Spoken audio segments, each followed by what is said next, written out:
The NBA.com. This is John's reports for the sixth and continuation of our long setup, and nothing has changed here from our uh, MBI readings. Still above 33, continuing across, rising gold from a shakeout standpoint. And these are all bullish things, signing under red. I mean, we don't even have to discuss any of that. That's all pretty straightforward. Always buy, sign under red, but that's been going on back and forth for the last, since early on in the start of this run. The fact that Magenta and that has stayed clear, this is a piece, technical piece breaking out.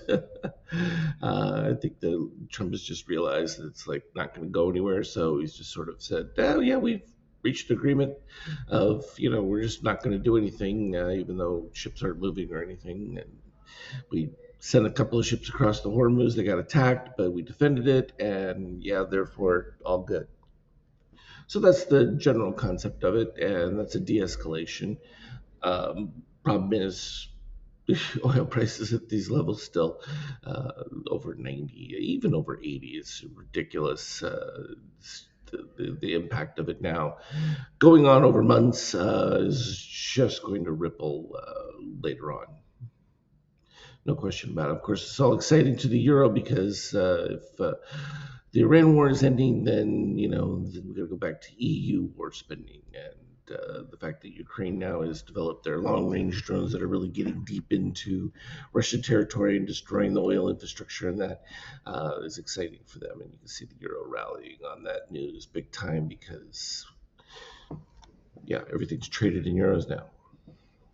Being facetious, of course, because it's ridiculous. But yeah, the gold's starting to take its move, and as the market then begins to fade, and that while gold will go back and forth, it's still going to rise.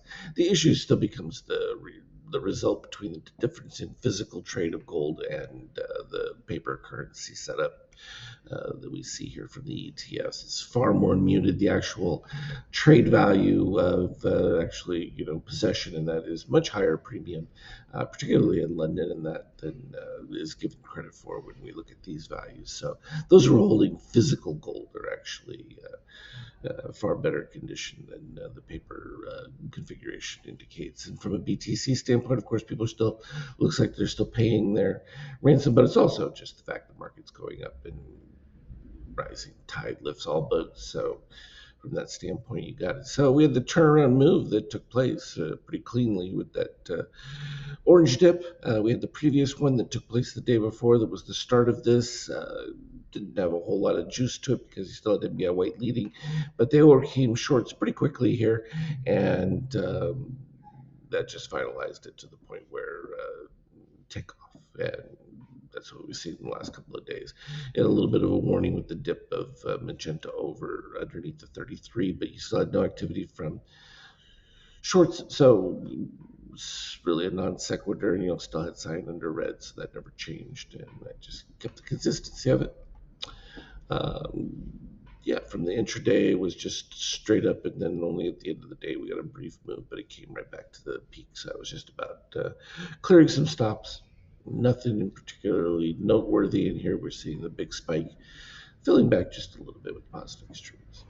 So that's the long and short of it. Anything relevant? I'll put on our team chat. Have a good one. Trade well.